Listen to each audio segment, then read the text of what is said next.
चलो अब बात इस बुलेटिन में करेंगे पुतिन के खौफनाक प्लान के बारे में। रूस ने फरवरी 2022 में यूक्रेन पर बड़े पैमाने पर आक्रमण किया था, जिसके बाद से कूटनीतिक प्रयास जारी हैं, लेकिन कोई स्थायी युद्ध विराम नहीं हो सका। रूस और यूक्रेन दोनों ही एक दूसरे पर वार पलटवार कर रहे हैं। रूस के ड्रोन और मिसाइल यूक्रेन के शहरों में तबाही मचा रहे हैं, तो वहीं जेलेंस्की भी हार मानने को तैयार नहीं है। रूस के खिलाफ नाटो यूक्रेन के साथ खड़ा है और अब यूक्रेनी राष्ट्रपति जेलेंस्की ने अमेरिका से रूसी तेल पर प्रतिबंध को 2 कंपनियों से बढ़ाकर पूरे क्षेत्र तक करने का आग्रह किया। इसके साथ ही रूस पर जवाबी हमला करने के लिए लंबी दूरी की मिसाइलों की मांग की है। जेलेंस्की 2 दर्जन यूरोपीय नेताओं के साथ बातचीत के लिए लंदन में थे। उन्होंने 3.5 साल से ज्यादा समय से चल रहे युद्ध को रोकने के लिए युद्ध विराम की स्थिति में अपने देश को भविष्य में रूसी आक्रमण से बचाने के लिए सैन्य मदद की डिमांड भी की। तो पूरा मामला निकलकर सामने आया। इस पर अब काफी ज्यादा चर्चा होती हुई नजर आ रही है और पुतिन के इस प्लान को लेकर जो है इस वक्त काफी ज्यादा चर्चा हो रही है। दूसरी ओर युद्ध को लेकर बात करें तो युद्ध बदस्तूर अभी भी जारी है। रूस और यूक्रेन दोनों एक दूसरे के ऊपर लगातार हमले कर रहे हैं। दोनों के एक दूसरे के ऊपर हमले लगातार जारी हैं। ये हमले कम होते हुए नजर नहीं आ रहे हैं। तमाम प्रतिबंधों को लेकर भले जिक्र किया जाए, लेकिन इन प्रतिबंधों का असर युद्ध पर पड़ता हुआ नजर नहीं आ रहा है। चलिए रूस यूक्रेन युद्ध को लेकर जानकारियां कुछ पहुंचा देते हैं। नाटो चीफ की मार्क रूटो की पुतिन को धमकी जो है वो निकलकर सामने आई है। नाटो चीफ ने पुतिन को धमकी दी है। नाटो चीफ ने कहा कि पुतिन के पास पैसा सोना खत्म हो रहा है। चेतावनी एक तरीके से कह सकते हैं कि दी है। यूक्रेनी युद्ध में रूसी लोग मारे जा रहे हैं, यह भी कहा गया। रूस नाटो में टकराव की आशंका बढ़ी है। यूक्रेन को सुरक्षा गारंटी फ्रांस देगा, यह भी एक जानकारी जो है निकलकर सामने आ रही है। और दूसरी ओर फ्रांसीसी आर्मी के चीफ ऑफ स्टाफ का दावा जो है वो भी निकलकर सामने आया है। 2026 में सुरक्षा गारंटी को फ्रांसीसी सेना तैयार जो है। और ओडेसा पर रूस का ड्रोन अटैक देखने को मिला, यानी कि हमले जो हैं वो लगातार जारी हैं। बंदरगाह पर ड्रोन अटैक किया गया, ये भी एक जानकारी सामने आ रही है। बंदरगाह पर एक ड्रोन अटैक जो है वो किया गया है। तो हमले लगातार जारी हैं। लगातार रूस और यूक्रेन एक दूसरे के ऊपर हमले कर रहे हैं और इसी कड़ी में रूस ने एक बड़ा हमला जो है वो यूक्रेन के ऊपर किया है। ड्रोन हमला जो है वो किया गया और लगातार अगर रूस यूक्रेन को लेकर बात करें तो युद्ध की स्थिति जो है बनती हुई नजर आ रही है। ये युद्ध खत्म होता नजर नहीं आ रहा। इसी विषय पर बातचीत करने के लिए 2 खास मेहमान भी हमारे साथ जुड़े हैं। हमारे साथ retired group captain UK Devnath ji जुड़े हैं रक्षा विशेषज्ञ के तौर पर। हमारे साथ retired colonel TP Tyagi ji जुड़े हैं जो कि रक्षा विशेषज्ञ के तौर पर हमारे साथ जुड़े हैं। आप दोनों मेहमानों का बहुत स्वागत है इस चर्चा में। चर्चा की शुरुआत सबसे पहले मैं टीपी त्यागी जी आपसे ही करना चाहूंगा। त्यागी जी, अगर बात इस युद्ध की स्थिति को लेकर करें तो लगातार ये भी अब कहा जा रहा है कि रूस और नाटो के बीच जो तल्खियां हैं वो बढ़ती हुई नजर आ रही हैं। लेकिन इसमें गौर करने वाली बात यह भी है त्यागी जी कि नाटो के जो कई देश हैं वो अभी भी रूस से तेल खरीद रहे हैं। एक और रूस का विरोध, दूसरी ओर व्यापार भी। जी, रूस से तेल खरीदने के ऊपर तो यूरोपियन यूनियन के 20 देशों ने, जिन्हें वो कोएलिशन ऑफ विलिंग कहते हैं, उन्होंने प्लेज किया है कि हम रशिया का ऑयल और गैस नहीं खरीदेंगे। हालांकि ये प्रैक्टिकल नजर नहीं आता, जी पर अगर मान भी लिया जाए, एक बात ये देखने की है कि जो नेटो है उनकी जनसंख्या कितनी है, 65 करोड़। जो अमेरिका है वहां पे है 35 करोड़, और जो रशिया है वो है कुल 15 करोड़। और उस 15 करोड़ में भी ज्यादातर बूढ़े लोग हैं जिससे वो परेशान है। अब स्थिति ये है कि ये 65 करोड़ लोग नेटो के मदद मांगते हैं 35 करोड़ के अमेरिका से उस 15 करोड़ के रशिया के खिलाफ। यानी कि एक बात समझी जा सकती है कि अगर शौर्य की बात हो या देशभक्ति की बात हो तो उसमें रशिया के मुकाबले वेस्टर्न कंट्रीज कहीं नहीं ठहरती। तो धमकी तो ये देते रहेंगे, धमकी तो दी है, नाटो के चीफ ने धमकी दी है कि हम रशिया का हुक्का पानी बंद कर देंगे, और कर ही रहे हैं। आज से थोड़ी है, 1945 के बाद से ही समझ लीजिए, और खासतौर पे 91 के बाद तो उनके ऊपर प्रतिबंध लगने शुरू हो गए थे। वो हर प्रतिबंध का झेलते रहे, एब्जॉर्ब करते रहे। अब जो ये प्रतिबंध लगाए गए हैं इसकी वजह से पहली बात, कोई ऐसा नहीं है कि रशिया को नुकसान होगा, सारी जी दुनिया को नुकसान होगा जी। तेल की कीमतें बढ़ जाएंगी जी। और रशिया ने तो ये कहा है कि हमें तो आदत पड़ गई है, ये कोई बड़ी बात नहीं है, जी मैं कम तेल बेचूंगा और ज्यादा प्राइस के ऊपर बेचूंगा। मैं आप थोड़ा सा भारत का जिक्र करना चाहूंगा जी कि भारत के लिए ठीक है, उनकी दो बड़ी कंपनियों के ऊपर प्रतिबंध लगा दिया अमेरिका ने, लेकिन वो दो बड़ी कंपनियां जो तेल देती थी, वो हमारी यहाँ पे रिलायंस इंडस्ट्रीज लिमिटेड को देती थी, जो प्राइवेट कंपनी है। जी उसने मान भी लिया कि चलिए हम नहीं खरीदेंगे। लेकिन जो बाकी बचा हुआ तेल है, वो तो थर्ड कंट्रीज के थ्रू हमारी जो पब्लिक सेक्टर अंडरटेकिंग से वो खरीदती थी, जी उनके ऊपर कोई प्रतिबंध नहीं है। जब रशिया पे पहले प्रतिबंध लगाया गया, तो तुरंत यूरोप ने कह दिया कि हम जो है इनके जो जहाज है, मालवाहक जहाज, उन पर प्रतिबंध लगा देंगे। रशिया ने अल्टरनेटिव ढूंढ लिया, उन्होंने शैडो फ्लीट तैयार कर लिया, यानी कि वो जहाज, मालवाहक जहाज जो सोवियत जमाने के थे। ऐसे ही अब रशिया ने कह दिया है कि हमारे पास इसके ऑल्टरनेटिव नहीं, हम लूप होल ढूंढ लेंगे। ये एक दुधारी तलवार है जिसका दोनों तरफ असर होगा, लिहाजा उसका असर होने की कोई बात नहीं है। आप रशिया को देखिए, रशिया ने अपनी न्यूक्लियर डॉक्ट्रिन चेंज कर दी, और उस चेंज में दो पॉइंट गौर फरमाइए। पहला पहला ये कि हम उस कंट्री के ऊपर भी न्यूक्लियर अटैक कर सकते हैं जिस कंट्री की मदद कोई न्यूक्लियर कंट्री कर रही हो। पहला पॉइंट, यानी कि यूक्रेन के ऊपर अगर वो चाहे तो न्यूक्लियर अटैक कर सकते हैं, हालांकि यूक्रेन न्यूक्लियर कंट्री नहीं है।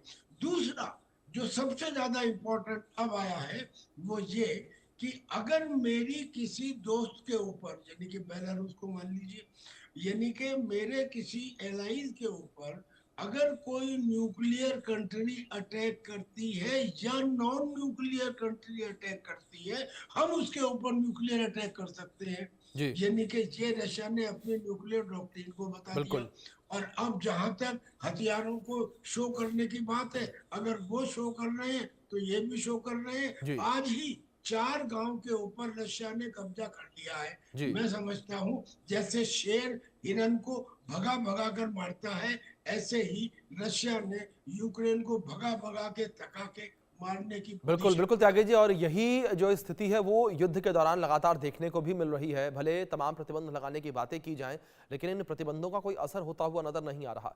देवनाथ जी, मैं आपका रुख करूंगा। और दूसरी ओर, जिस तरीके से नेटो के द्वारा यहाँ पर कड़ी चेतावनी पुतिन को दी गई है, क्या देवनाथ जी आपको लगता है कि इस चेतावनी का उल्टा असर जो है वो युद्ध पर पड़ता हुआ नजर आएगा? उल्टा असर मैंने इसलिए कहा क्योंकि इस पूरे युद्ध के दौरान एक चीज हमने ये देखी कि जब भी पुतिन के ऊपर दबाव बनाने की कोशिश की गई तो रूस ने अपने हमले और तेज कर दिए। अभिषेक जी, इसमें कोई शक नहीं है कि पश्चिमी देश और अमेरिका मिलकर रूस के ऊपर बहुत सारे आर्थिक प्रतिबंध लगा रहे हैं। जी अब जो ये तेल वाला प्रतिबंध लगाना शुरू किया है, इसका जाहिर है रूस पर इफेक्ट तो पड़ेगा। जी लेकिन क्या ये इफेक्ट इतना ज्यादा होगा कि रूस की इकोनॉमी चरमरा जाए? नहीं, ऐसा नहीं होगा। जी क्योंकि रूस जो है वो अपने तेल का बहुत बड़ा हिस्सा चीन को एक्सपोर्ट करता है, और जो हिस्सा वो चीन को देता है वो तो लैंड वाली बाउंड्री है, किसी भी तरह से शिप से नहीं ट्रांजिट होती, फर्क ही नहीं पड़ता। इसी तरह से सेंट्रल एशियन रिपब्लिक्स जितने हैं, किर्गिस्तान, उज्बेकिस्तान, कजाकिस्तान, ये सब रूस से कच्चा तेल और गैस लेते हैं। तो यह भी लेते रहेंगे क्योंकि इनके पास ये सारे लैंड लॉक कंट्रीज हैं, इनके पास समुंदर भी नहीं है। तो रूस के ऊपर उनकी जो डिपेंडेंसी है वो हमेशा रहेगी। अब सवाल ये उठ रहा है कि क्या पुतिन और गुस्सा हो जाएंगे? देखिए, पुतिन को भी मालूम है, वो मजे हुए खिलाड़ी हैं, और क्योंकि वो एक गुप्तचर भी रह चुके हैं, उन्हें मालूम है कि शह और मात के खेल में हमेशा आप एक लालच देते हैं दुश्मन को और फिर अपनी चाल चलते हैं। तो पुतिन ने भी पीछे, पर्दे के पीछे से अपने जो विशेष दूत हैं, जिनका नाम है किरिल दिमित्रेव, उसको पिछले 4 दिन से वॉशिंगटन में भेजा हुआ है। और वो अमेरिकन कांग्रेस और अमेरिकन पेंटागन के जितने कूटनीतिज्ञ हैं, राजनीतिज्ञ हैं, मिलिट्री जनरल्स हैं, उनसे मिल रहे हैं।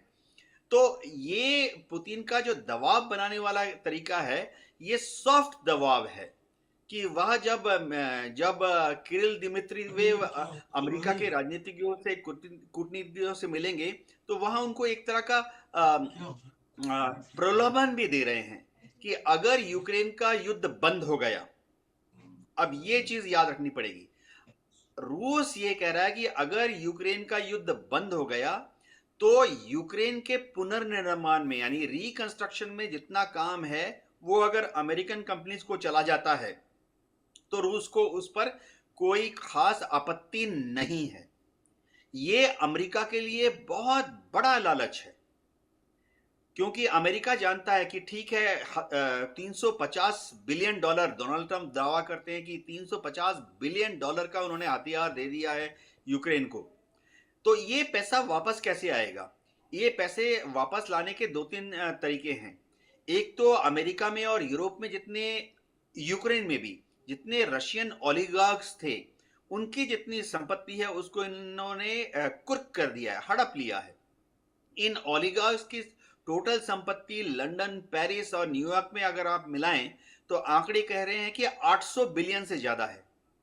तो 800 बिलियन का इन्होंने जो फंड है वो अपने कंट्रोल में ले लिया है। जी। दूसरी बात है कि अब अमेरिकन कंपनीज ये चाह रही हैं कि जब यूक्रेन का रिकंस्ट्रक्शन होगा, जिसके लिए कि एस्टिमेट आने शुरू हो गए हैं, कोई बोल रहा है 65 बिलियन डॉलर, कोई बोल रहा है कि 600 बिलियन डॉलर, ये पूरा का पूरा बिजनेस रूस राजी हो गया कि वो compete नहीं करेगा, वो कोई बाधा नहीं डालेगा, ये पूरा का पूरा बिजनेस अमेरिका को दे सकते हैं। तो पुतिन को मालूम है कि अलग अलग तरीके से कैसे मैनूवरिंग करके अमेरिका को रिझाए। जी जी। आ, टीपी त्यागी जी, जिस तरीके से युद्ध को लेकर हम बात कर रहे हैं, अमेरिका की भूमिका भी इस पूरे युद्ध में काफी ज्यादा महत्वपूर्ण है। अमेरिका की पूरी भूमिका को मौजूदा समय में आप किस तरीके से देखते हैं? देखिए, अमेरिका की भूमिका महत्वपूर्ण नहीं था। जी। आप बहुत डिप्लोमेटिकली और बहुत रिफाइंड लैंग्वेज में बात कर रहे हैं। जी। असलियत में अमेरिका ही युद्ध करवाता है। बिल्कुल। अमेरिका की वजह से ही तो रूस और यूक्रेन में ये युद्ध चल रहा है। अगर अमेरिका ने जो वादा किया था कि 1991 के बाद जब फ्रेगमेंटेशन ऑफ रशिया हुआ था, जी। सोवियत यूनियन, उस समय कि हम ईस्टवर्ड एक्सपेंशन नहीं करेंगे। उस समय नाटो में 13 देश हुआ करते थे, लेकिन उन्होंने उसे बढ़ाते बढ़ाते 32 कर लिया। यहाँ तक कि युद्ध के दौरान फिनलैंड और स्वीडन को भी जोड़ लिया। तो और फिर यूक्रेन में उन्होंने षड्यंत्र करके जो वहां पे विक्टर प्रेसिडेंट था उसको हटा के जेलेंस्की को बनवाया रशिया के खिलाफ और उकसाया, और उसको ये लालच दिया कि हम तुम्हें नेटो में शामिल कर सकते हैं। यानी कि युद्ध किसने शुरू करवाया? अमेरिका ने करवाया। अब आप चाहे इजराइल का ले लीजिए, ईरान का ले लीजिए, कहीं भी दुनिया में युद्ध ले लीजिए, वो अमेरिका ही करवाता है। और करवाने के बाद जब एक लिमिट आ जाती है, जब उसके हथियार खरीद लिए जाते हैं उन देशों द्वारा जिनमें युद्ध चल रहा है, उसके बाद में फिर वो पीस की भूमिका में आता है। जो इस समय डोनाल्ड ट्रंप है, जो हर जगह अपने आप को पीस प्लान की बात कर रहे हैं। अब जब वेनेजुला के अंदर, वेनेजुला ने युद्ध शुरू किया था, इन्होंने शुरू किया। ऐसे ही इराक में इन्होंने किया, लीबिया में इन्होंने किया, ईरान में इन्होंने किया। हर जगह आप देखेंगे तो अमेरिका की भूमिका से आज की दुनिया पूरी तरह से वाकिफ हो चुकी है।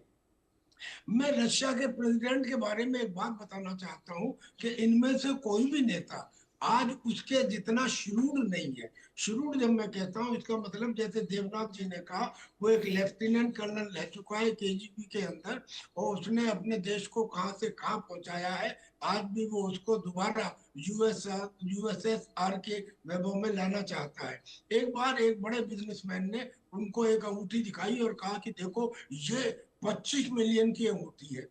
पुतिन ने वो अंगूठी अपने हाथ में ली और कहा कि इससे किसी की जान भी ली जा सकती है, और उसे अपनी जेब में रख लिया। जब उसने वापस अंगूठी लेने के लिए हाथ बढ़ाया तो उन्होंने जेब में रख लिया, और 15 दिन के बाद ये भी कह दिया कि वो अंगूठी तो पीतल की निकली। यानी आप रशिया के प्रेसिडेंट को क्या समझ रहे हैं? यह बिल्कुल देवनाथ जी ने सही कहा कि अगर डील करने की कैपेबिलिटी ट्रंप में है तो इनमें भी है। ये दो लालच दे सकते हैं कि एक तो ये कि जब आप रिकंस्ट्रक्शन करेंगे यूक्रेन में, मैं इंटरफियर नहीं करूंगा। ये लालच हो गया ना उनको। $65 बिलियन का काम मिल जाएगा अमेरिका को। अमेरिका तो करता ही पैसे के ऊपर काम है। और दूसरी बात, वो ये भी कह देगा कि अगर सारी चीजें ठीक ठाक रही तो ठीक है, मैं और आगे अटैक नहीं करूंगा यूरोप के ऊपर। सिचुएशन हमेशा बदलती रहती है, जब समय जी आएगा तब वो फिर कर देगा। मैं समझता हूँ कि रशिया ने आज तक बहुत ही धैर्य का और संयम का परिचय दिया है। ये फुल स्केल वार भी नहीं है। जी उसने इसे स्पेशल मिलिट्री ऑपरेशन बताया था। उसने अभी अपनी मिसाइलें, सरमट मिसाइल का इस्तेमाल किया है क्या? जार्स का किया है, यार्स का किया है क्या? जिरकॉन का किया है क्या? क्या उसने अपनी बेल्गोरोड न्यूक्लियर सबमरीन, जिसमें वो पोसाइडन है, जो वो टॉर्पेडो है जो एक ही प्रहार में पूरे ब्रिटेन को डुबो सकता है, उसका इस्तेमाल किया है क्या? हाँ, ऑर्शनिक की एक मामूली झलक दिखाई थी, लेकिन ऑर्शनिक का भी इस्तेमाल नहीं किया है। तो और उसके पास स्काई फॉल, यानी कि वो न्यूक्लियर मिसाइल जो न्यूक्लियरली आर्म्ड है, अनलिमिटेड उसका रेंज है, 25 साल तक रह सकती है वो स्पेस में, और अनप्रेडिक्टेबल उसका पाथ है, जिसका वो टेस्ट अभी करने वाला है। लेकिन उसका भी इस्तेमाल किया है क्या? नहीं किया। और जो न्यूक्लियर आर्सेनल है वो अमेरिका से कहीं ज्यादा है। तो मैं तो ये समझता हूँ कि और ये रशिया को इस बात का एक्सपीरियंस है, आदत है लंबे लंबे युद्ध लड़ने की। अगर पुराने टाइम में देखें तो चाहे नेपोलियन हो और चाहे हिटलर हो, रशिया में कोई आगे नहीं बढ़ पाया। वही स्थिति है कि अमेरिका और अमेरिका के साथ में नाटो और ये सारे कंट्रीज मिल जाएं। जैसे मैंने एक एग्जांपल दी जी कि शेर एकदम सीधे हिरन को नहीं खाता, जी उसको पहले भगाता है, खूब जी भगाता है, जब गर्म हो जाता है तब मारता है। जी तो ऐसे ही रशिया ने मौका दिया है, एक रस्सी दी है, उसे गले में डाल के अब इनकी मर्जी है, जितना लंबा उसको खींचना चाहे खींच ले, जी एक लिमिट पे आके उसको खींच लेगा और बंद कर देगा। तो इसमें यूक्रेन का, मतलब आप मुझे बताइए, आज तक कभी उधार की ताकत वक्त पर काम आई है क्या? क्या 1971 में अमेरिका की ताकत पाकिस्तान के काम आई थी क्या? तो ये जो, और एक बात, जो अमेरिका है वो यूक्रेन को पाकिस्तान समझता है। पाकिस्तान का मतलब अनबिलीवेबल, जी जिसके ऊपर अनक्रेडिबल, जिस जी पे यकीन नहीं किया जा सकता। जी अगर मान लीजिए उसको यूक्रेन पे विश्वास होता जी तो वो पहले दिन से अपने हथियारों को, पहली बात तो पुराने हथियार ना देता, जी दूसरी बात हथियारों को टेस्टिंग करने के लिए ना देता, बिल्कुल तीसरी बात यूक्रेन को नेटो में शामिल कर लेता। नहीं किया जी उसने। ये सब यूक्रेन के ऊपर एक छलावा है। मैं समझता हूँ कि युद्ध में जितना नुकसान यूक्रेन को वेस्टर्न कंट्रीज ने दिया है, इतना रशिया ने नहीं दिया। आज भी बिल्कुल वेस्टर्न कंट्रीज है जो बिल्कुल उनके त्यागी जी, और ऊपर। यही समझने वाली बात है और यही चीजें जो हैं पर्दे के पीछे की कहानी लोगों को समझ नहीं आ रही। देवनाथ जी, दूसरी ओर मैं इस युद्ध को लेकर अगर समझूं तो क्या आपको लगता है कि युद्ध बातचीत से हल हो पाएगा? क्योंकि कुछ दिन पहले तक ये भी खबरें निकलकर सामने आई कि पुतिन जो है वो ये कहते नजर आए हैं कि बातचीत से किसी भी चीज को खत्म किया जा सकता है, लेकिन युद्ध बदस्तूर अभी भी जारी है। इस पर मैं आपसे जवाब लूंगा सर, लेकिन प्लीज आप दोनों मेरे साथ बने रहें। एक बड़ी खबर उसका रुख कर लेते हैं, ये जानकारी युद्ध से जुड़ी अपने दर्शकों तक पहुंचा दें। रूस यूक्रेन युद्ध से जुड़ी ये बड़ी खबर है। यूक्रेन की राजधानी कीव पर रूस ने हमला किया, इस्कंदर मिसाइल से ये विध्वंसक प्रहार किया गया है। खार्किव में यूक्रेनी सेना पर रूस का हमला देखने को मिला। MLRS रॉकेट लॉन्चर से विनाशक प्रहार किया गया। ये बड़ी खबर जो फिलहाल निकलकर सामने आ रही, एक बड़ा हमला ये रूस के द्वारा यूक्रेन के ऊपर देखने को मिला है। दोनों खास मेहमान हमारे साथ बने हुए हैं। यूके देवराज जी, जिस तरीके से मैंने आपसे यही प्रश्न किया था कि क्या आपको लगता है कि ये युद्ध बातचीत से हल हो पाएगा, या जब तक रूस अपने टारगेट अचीव नहीं कर लेता तब तक युद्ध ऐसे ही जारी रहेगा? अभिषेक जी, अगर देखा जाए तो रूस ने अपने जितने टारगेट थे उनको ऑलरेडी हासिल कर लिया है। जी रूस की कोई मंशा नहीं है कि वो, अभी रूस ने पूरा कब्जा कर लिया हुआ है दोनास्क, लुहांस्क, ज़ेपोरिज़िया, जी खेरसॉन, जो क्राइमिया का एरिया है वो तो उनके पास 2014 से है ही। तो रूस का फिलहाल कोई इरादा नहीं है कि अब युद्ध को आस्ते-आस्ते पश्चिम की तरफ ले जाकर नाइपर रिवर तक पहुंच जाए। रूस जहां पर है वहां तक वह मोर और लेस सेटिस्फाइड है। तो अभी सबसे बड़ा युद्ध जो रुकेगा, कैसे रुकेगा? दारोमदार डोनाल्ड ट्रंप पर है। डोनाल्ड ट्रंप को यूक्रेन के जो लोग हैं या ज़ेलेंस्की है, उनको समझाना पड़ेगा कि ये जो 4 प्रांत हैं, 5 प्रांत हैं, अब ये रूस में चले गए। और डोनाल्ड ट्रंप को यूक्रेन को समझाना पड़ेगा कि अब रूस के खिलाफ युद्ध लड़के यूक्रेन इन 4 प्रांतों को वापस नहीं ले सकता। अमेरिका ने इतने हजारों बिलियंस एंड बिलियंस डॉलर्स हथियार दे दिए, और तो और एटाकमस जैसे लॉन्ग रेंज मिसाइल भी दे दिए जो कि 300 किलोमीटर तक वार कर सकते हैं। फिर भी यूक्रेन की फौज युद्ध करके इन 4 प्रांतों को वापस नहीं ले पाई है। वरन ग्राउंड पे क्या हो रहा है कि रूस की फौज हर रोज किसी दिन आधा किलोमीटर, किसी दिन 1 किलोमीटर पूरब से पश्चिम की तरफ बढ़ रही है। तो जेलेंस्की को समझना पड़ेगा कि यह युद्ध जो है वो रूस हार नहीं सकता और यह युद्ध यूक्रेन जीत नहीं सकता। अब जो इसकी जो कहते हैं ना पतंग की डोर, वो डोनाल्ड ट्रंप के हाथ में है।